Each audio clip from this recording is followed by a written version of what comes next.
오늘 하나님께 주시는 말씀은 에레미야서 30장 18절로 22절까지 말씀입니다. 제가 19절, 22절 봉독해 드리겠습니다. 그들에게서 감사하는 소리가 나오고 즐거워하는 자들의 소리가 나오리라. 내가 그들을 번성하게 하리니 그들의 수가 줄어들지 아니하겠고 내가 그들을 존귀하게 하리니 그들은 비천하여지지 아니하리라. 너희는 내 백성이 되겠고 나는 너희들의 하나님이 되리라. 아멘. 오직 예수님, 오늘도 거룩하고 복된 주의 날을 맞이하여 주의 전에 나와 예배하고 또한 영상을 통하여서 예배하는 여러분들의 심령과 삶 속에 그리스도의 은혜와 축복이 넘치시기를 주님의 이름으로 축원합니다. 오늘 저는 에레미야서 30장 18절로 22절 말씀을 중심해서 감사의 축복이라는 제목으로 하나님께서 주시는 은혜를 함께 나누고자 합니다. 세상 살아가면서 누구나 축복을 받기를 원합니다. 그런데 축복 받는다고 생각하는 사람보다도 그러지 못하다고 생각하는 사람들이 너무나 많이 있는데, 감사하는 삶을 살아면은 하나님께서 예비해 주신 놀라운 축복을 받는 귀한 삶이 되게 될 줄로 믿습니다.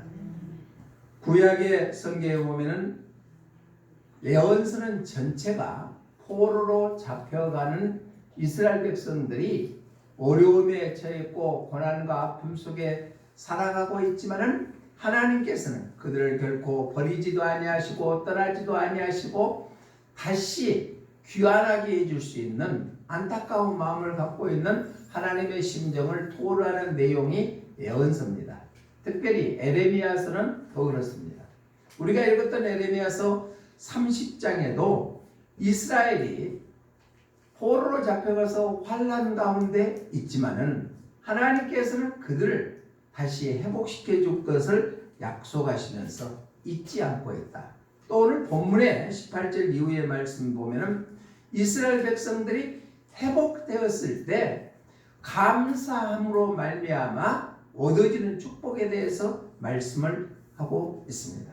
죄에서 돌이켜서 하나님께로 돌아오면은 감사가 넘치고 찬송이 넘친다. 그로 인해서 하나님께서 예비해 주신 축복이 있다. 우리가 살고 있는 요즘에도 감사가 소멸되어 버렸다면은 오늘 말씀을 통하여서 감사가 다시 회복되어서 예비해 놓으신 놀라운 축복된 삶을 살아가시기를 주님의 이름으로 축원합니다. 그러면 감사의 축복은 어떠한 축복인가? 첫 번째로 우리 본문 19절 한번 읽어봅니다. 19절 시작. 그들에게서 감사하는 소리가 나오고 즐거워하는 자들의 소리가 나오리라. 내가 그들을 번성하게 하리니. 아멘. 하나님의 은혜로 말미암아 포로에서 돌아오게 됩니다. 이스라엘 백성들이 죄 가운데서 다시 하나님께로 돌아오게 되면 이스라엘 백성들이 감사한 소리가 넘친다. 그랬을 때 하나님께서는 번성케 하리라. 번성의 축복을 약속해 주신 줄로 믿습니다. 이 번성이라는 것은 회복의 축복도 의미합니다. 번성이라는 성경 원어의 뜻을 보니까 크게 하다, 증가하게 하다, 많다라는 의미를 나타내고 있는데, 이 번성케 한다는 것은 아주 크게 되게 된다. 이스라엘 백성들이 크게 번창케 될 것이다. 18절의 말씀에 보니까 여호와께서 말씀하시니라. 보라, 내가 야곱 장막의 포로들을 돌아오게 할 것이고 그 거처들의 사랑을 베풀 것이다. 성읍은 그 폐허가 된 언덕 위에 건축될 것이다. 그러니까 완전히 폐허가 되어버렸던 그 장막을 다시 한번 새롭게 해줄 것이다. 총체적인 모습으로 다시 회복을 약속하고 있습니다. 이스라엘 백성들이 돌아오면은 돌아오게 할 것이다. 이것은 하나님을 떠나서 지하길에 섰던 그들의 이스라엘 백성들이 회개하고 돌아왔을 때 하나님을 찬양하고 감사하고 축복이 임할 것이다. 하나님께서 회복해 주심으로 말미암아 번성게 된다는 약속의 말씀을 허락해 주신 줄로 믿습니다. 사랑하는 성도 여러분, 번성케 되면 좋겠죠. 자손도 번성케 되고 또한 우리의 삶도 번성케 되면 좋겠죠. 번성은 회복과 연관이 있다는 얘기입니다. 다시 한번 하나님께로 돌아오면 모든 것을 회복시켜 주겠다. 그러면 번성케 해주겠다. 성경에 보면 하나님께서는 우리 인간을 창조하시고 번성케 하는 축복을 허락해 주셨습니다. 그런데 인간이 하나님을 떠나버리고 죄악의 길에 들어섬으로 말미암아 그 번성케 되는 것이 소멸되어 버렸다. 그러나 하나님께로 돌아오면 다시 회복시켜 주시겠다는 얘기입니다. 에스겔 선지자를 통하여서 에스겔서 36장 33절 35절에도 무너져버린 장막을 회복시켜 주시겠다. 에덴 동산같이 해주겠다. 경작하지 못하는 땅을 경작해 주시겠다고 말씀합니다. 우리 함께 읽어봅니다. 시작. 주 여호와께서 이같이 말씀하셨느니라. 내가 너희를 모든 죄악에서 정결하게 하는 날에 성읍들의 사람이 거주하게 하며 황폐한 것이 건축되게 할 것인즉 사람이 이르기를 이 땅이 황폐하더니 이제는 에덴 동산같이 되었고 황량하고 적막하고 무너진 성읍들의 성벽과 주민이 있다 하리니. 아멘. 완전히 폐허가 되어버렸던 성읍도 회복시켜주고 경작하지 못하는 땅도 경작해주고 에덴 동산같이 회복을 해주시겠다고 약속하셨습니다. 이것이 번성케 하는 축복이다. 어떤 자에게? 감사하는 자에게 이러한 축복이 임하게 될 줄로 믿습니다.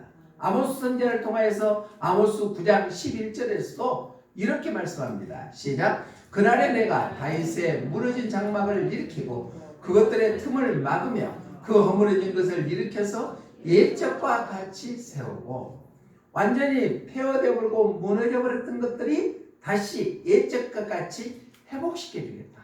이것이 바로 번성의 축복입니다.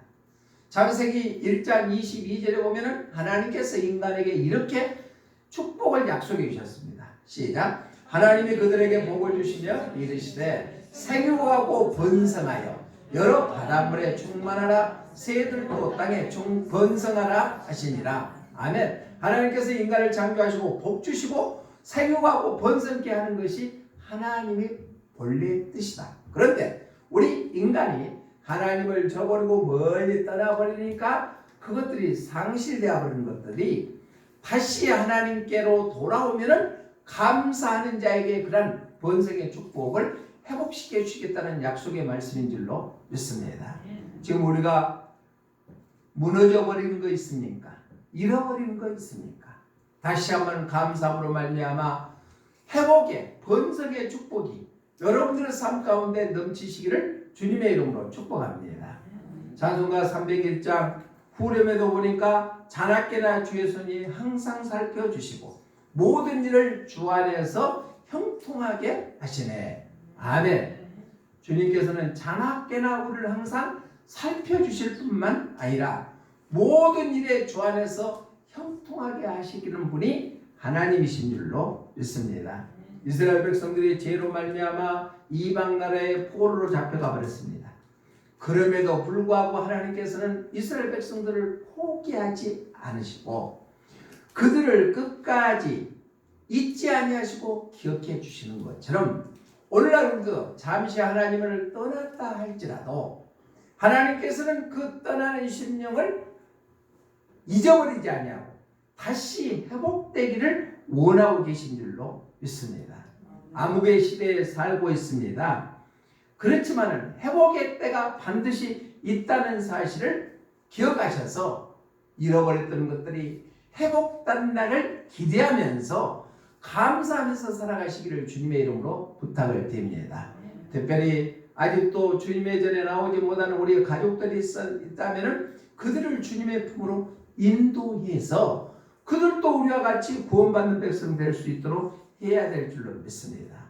그러면 회개가 필요한 이 시대에 살고 있는데 그 회개를 하기 위해서는 우리가 하나님의 말씀이 있어야 되고 또 회복의 역사가 통하여서 감사하는 삶이 되었을 때 번성의 축복이 임하게 될 줄로 믿습니다. 다시 한번 우리의 심령 속에 감사하는 마음이 뜨겁게 일어나서 번성과 회복의 축복을 누리는 귀한 삶들이 되시기를 주님의 이름으로 축복합니다. 두 번째로 감사의 축복은 어떤 것이는가? 우리 19절 하반절에 보니까 그들의 수가 줄어들지 아니하겠고 내가 그들을 존귀하게 하리니 그들은 비천하여지지 아니하리라. 하나님께서 포로로 잡혀갔던 이스라엘 백성들에게 번성케 할 것을 약속하시고 또 두 번째는 뭐라고요? 존귀하게 여겨주시겠다고 말씀하고 있습니다. 사람이 살아가면서 누구에게 인정받는 것은 굉장히 중요합니다. 천지 만물을 창조하시고 인간의 생사복을 주장하시는 전능하신 하나님 앞에 내가 존귀함을 받았다 하면 얼마나 가슴이 설레겠습니까? 여기서 존귀함이라는 것은 성경 원어에 보니까 존경하다, 영화롭다, 또한 존귀하다는 의미를 나타내고 있습니다. 감사가 있을 때는 찬양이 뒤따르죠. 감사하는 자는 하나님께 영광 돌리는 찬양을 통하여서 하나님께 존귀함을 받는다. 존귀함은 귀중품이라고도 얘기하고 있습니다. 귀하게 여기죠. 귀중품은 혹시나 잃어버릴까 소중하게 간직하는 것이 귀중품입니다. 하나님께서는 우리 한 사람 한 사람을 감사하는 자에게 귀중품처럼 여겨주시게 될 줄로 믿습니다. 포로에서 귀환하는 그 이스라엘 백성들의 모습은 초라하기 그지없었을 겁니다. 그죠? 그런데 사람의 눈에는 초라할지 몰라도 하나님 보시기에는 그 백성들이 존귀하게 보였다는 얘기예요. 귀중품같이 여기는 것처럼 오늘날 우리들도 세상 사람들 중에 우리가 살아가고 있을 때 우리는 드러낼 것이 없다 할지라도 하나님 보시기에는 우리 한 사람 한 사람을 귀중품 보시기처럼 존귀하게 보실 줄로 믿습니다. 어떠한 자에게 감사하는 자에게 그러하신다. 사무엘상에 보면은 하나님이 하나님을 존귀하게 여기는 자는 하나님께서 우리를 존귀케 해주신다고 했습니다. 사무엘상 2장 30절 한번 읽어봅니다. 시작. 그러므로 이스라엘의 하나님 나 여호와가 말하노라. 내가 전에 내 집과 내 조상의 집이 내 앞에 영원히 행하리라 하였으나 이제 나 여호와가 말하노니 결탄코 그렇게 하지 아니하라.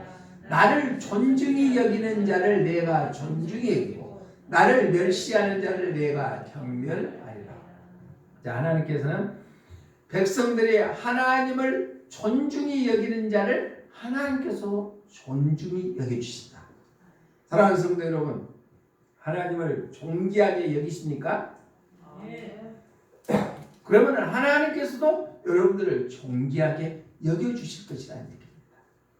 하나님 앞에 영광과 찬양을 돌려드리고 감사하는 자에게는 하나님께서 존귀한 축복을 허락해 주십니다. 시편 기자도 시편 50편 14절로 15절에서 이렇게 말씀하십니다.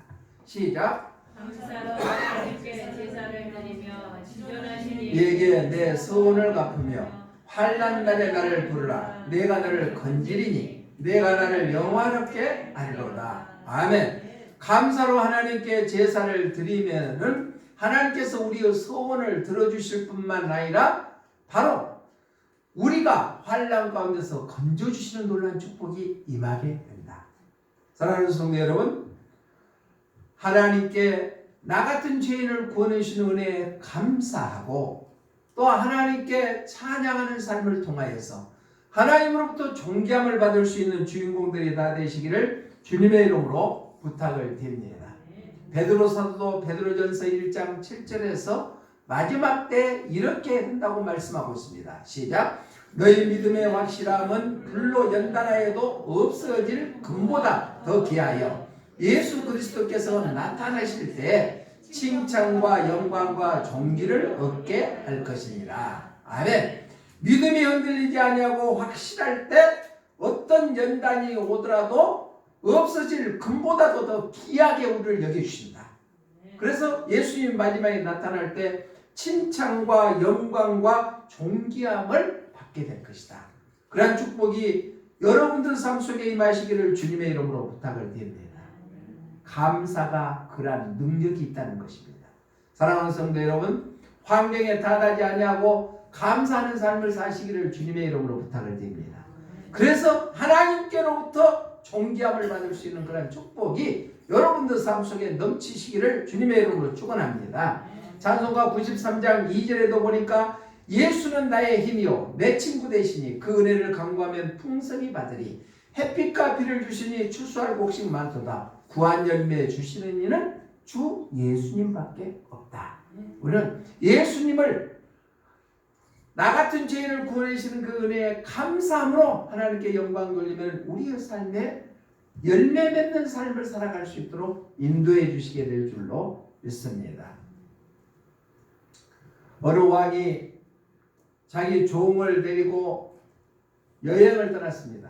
그런데 큰 바다 위에 가게 되는데 사공이 왕과 종을 배에 태우고 가는데 아주 심한 풍랑이 일어납니다.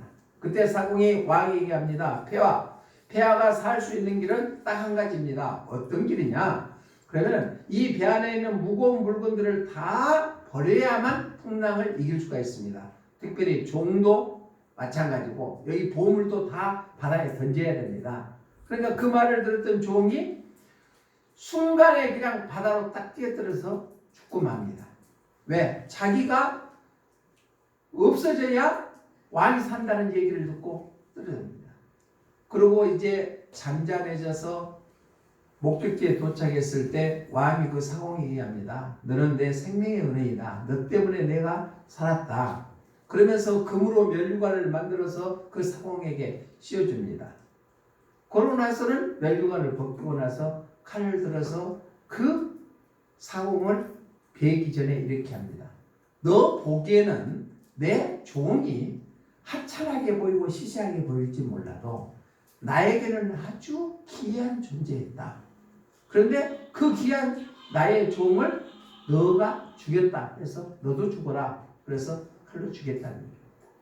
사랑하는 성도 여러분, 이 얘기를 통하여서 세상에 살아갈 때 우리가 세상 사람으로부터는 별로 뛰어나게 보이지 아니할지라도 여호와 하나님 보시기에는 우리 한 사람 한 사람이 존귀한 자라는 사실을 망각하지 마시기를 주님의 이름으로 부탁을 드립니다. 내가 받은 것에 대해서 감사하는 것은 굉장히 쉽습니다. 그러나 은혜를 모르는 삶에서 부족하더라도 감사할 수 있는 사람이 진짜이다. 내게 받았을 때는 다 감사할 줄 압니다. 만족할 때는 감사하기는 쉽습니다. 그러나 환경이 어렵고 힘들었을 때 감사하기는 어렵다. 이해할 수 없어도 감사하며 순종하면은 반드시 하나님께서 모든 것을 회복시켜 주시게 될 줄로 믿습니다. 사랑하는 성도 여러분, 감사하는 삶을 통하여서 하나님께 존귀함 받는 축복이 임하시기를 주님의 이름으로 축원합니다. 마지막 세 번째로 감사의 축복은 첫 번째는 번성케 해주시고 두 번째는 존귀함을 받는 축복이 임합니다. 마지막 세 번째로 본문 22절 한번 읽어봅니다. 시작. 너희는 내 백성이 되겠고 나는 너희들의 하나님이 되리라. 아멘. 자, 하나님께서 이스라엘 백성들에게 너희들은 내 백성이 되겠고 하나님은 너희 하나님이 되게 해주시겠다. 이 말씀은 바로 하나님의 백성된 축복을 받게 된다. 어떤 자가? 감사하는 자가. 이것은 너희들은 내 백성이 되고 하나님은 너희 하나님이 되겠다고 하는 것은 언약의 체결입니다. 하나님과의 관계가 확실하게 맺어지는 체결이라는 얘기입니다. 이러한 복을 받게 된다. 백성이라는 것은 모든 민족을 의미하죠. 자, 회복의 약속을 의미합니다. 최종적으로는 하나님과 결속되는 것을 의미합니다. 구원이라는 것은 하나님께서 우리를 택하시고 버리지 아니하시고 영원토록 함께 해주시겠다는 약속의 말씀, 그게 언약의 체계다. 하나님과 우리 관계를 확실하게 보증해 주는 것이 언약의 체계인 줄을 믿습니다. 그러니까 우리가 살아가면서 하나님이 나의 하나님이 되고 내가 하나님의 자녀인다는 것을 망각하지 말고 살아가는 것이 우리의 삶의 큰 축복인 줄로 믿습니다. 부모님들은 자녀들이 설령 부족하고 또 어렵게 하더라도 그 자녀들을 사랑하는 것이 부모의 심정입니다. 부모님들이 자녀들이 좀 망가졌다 할지라도 결코 버리지 아니하고 사랑으로 품어주는 것처럼 하나님이 택한 우리 백성들을 하나님께서는 영원히 버리지 아니하고 떠나지 아니하시고 영원토록 함께해 주시는 것이 바로 하나님의 사랑입니다. 감사하는 자에게 이러한 언약의 체결이 이루어지는 것입니다. 왜? 우리는 거룩한 백성이기 때문입니다. 어지러운 세상 속에 살아간다 할지라도 우리는 하나님이 구별하여 세우신 백성이다. 거룩한 백성이다. 종말 때도 마찬가지입니다. 요한계시록 4장 6절의 말씀에 보니까 이렇게 말씀합니다. 시작. 그들이 밤낮 쉬지 않고 이르기를 거룩하다. 거룩하다. 주 하나님 곧 전능하신 이여 전에도 계셨고 이제도 계시고 장차 오실 이시라 하시고 하나님의 백성은 거룩하기 때문에 세상과 구별이 되었다. 이게 하나님과 우리 관계가 끈끈한 언약의 체결로 이루어지고 결속되는 것이다. 또 계시록 20장 6절에서도 이렇게 말씀합니다. 시작. 이 첫째 부활에 참여하는 자들은 복이 있고 거룩하도다. 둘째 사망이 그들을 다스리는 권세가 없고 도리어 그들이 하나님과 그리스도의 제사장이 되어 천년 동안 그리스도와 더불어 왕노릇하리라. 아멘. 바로 마지막까지 하나님의 백성으로 택함 받는 자는 거룩이기 때문에 예수님과 함께 천년 동안 왕노릇하는 그러한 축복이 우리에게도 허락해 주시게 된 줄로 믿습니다. 그렇기 때문에 하나님의 백성 된다는 것은 어떤 복과도 가장 큰 축복인 줄로 믿습니다. 감사하는 자에게 이란 하나님의 백성 되는 축복이 임한다. 자, 2차 대전 때 히틀러 정권에 있는 독일의 히틀러가 유대인들을 많이 학살했습니다. 니콜라스 2세가 구소련을 통치했을 때 유대인들이 독일 히틀러 군대에 피해서 구소련으로 많이 피신을 갔습니다. 그런데 그 당시에 구소련에서는 유대인들이 국경을 넘어서 오면은 그들을 다시 잡아서 독일에게 넘겨주고 돈을 많이 짭짭하게 수익을 올렸다고 그럽니다. 그런데 구소련에서도 영주권을 갖고 있는 유대인들은 자유롭게 다니지만 영주권이 없는 유대인들은 잡히면 다시 독일로 환송되었다는 얘기입니다. 그런데 영주권이 있는 유대인과 영주권이 없는 도망 나온 유대인과 둘이 길을 가는데 구소련 경찰관이 딱 눈에 보입니다. 그때 영주권이 있는 유대인이 불안하게 뜁니다. 그러니까 경찰은 그게 영주권이 없는 유대인인지 알고 뒤쫓아갑니다. 한참을 뛰어가서 이라고 잡혔습니다. 그래서 영주권을 제시하라고 했을 때 호주에서 영주권을 내줍니다. 그러니까 왜 영주권이 있으면서 도망갔느냐? 나 도망간 거 아니다. 의사가 말하기를 내 건강을 위해서 약을 복용해주고 그 약을 먹고 열심히 뛰라 해서 뛸 뿐이다. 아니다. 경찰관이 분명히 너를 쫓아가니까 계속 도망갔지 않느냐. 그래서 아유 경찰관님도 의사의 처방을 나와같이 받아갖고 경찰관님도 약 먹고 뛴 줄 알았다. 그 순간에 영주권이 없는 도망 나온 유대인은 숨어서 생명을 건졌다는 얘기입니다. 사랑하는 성도 여러분, 하나님께서는 우리가 위기가 왔을 때 하나님이 택한 백성은 지혜를 주셔서 그 위기를 극복할 수 있도록 인도해 주시게 된 줄로 믿습니다. 사랑하는 성도 여러분, 현실이 코로나19 때문에 엉망진창이 되어버렸습니다. 그러나 내 안에 예수님이 계시기 때문에 우리는 구원의 감사를 통하여서 감사하는 삶을 살아간다면 하나님께서는 결코 우리를 버리지 아니하고 이스라엘 백성들을 포로에서 돌아오게끔 해서 회복해 하시고 번성케 하시고 또 또한 존귀함을 얻게 하여 주시고 하나님의 백성 삼아 주시는 것처럼 우리에게도 그러한 동일한 은혜가 넘치게 될 줄로 믿습니다. 포기하지 맙시다. 하나님은 지금도 살아계신 분이신 줄로 믿습니다. 그분께 감사하는 삶을 살아간다면 예배하신 놀라운 축복을 우리에게 허락하여 주시게 될 줄로 믿습니다. 하나님께 속한 자는 예수님을 닮아가는 삶을 살아갑니다. 거룩하는 백성으로 택함받는 자는 구별되는 삶을 살아갑니다. 이 세상 사람들과 뭔가는 좀 달라야 되겠죠. 다니엘 기도를 통하여서 강사들이 계속해서 간증한 걸 들어보면은 하나님의 거룩한 뜻대로 살고자 했을 때 하나님께서는 개입해 주신다.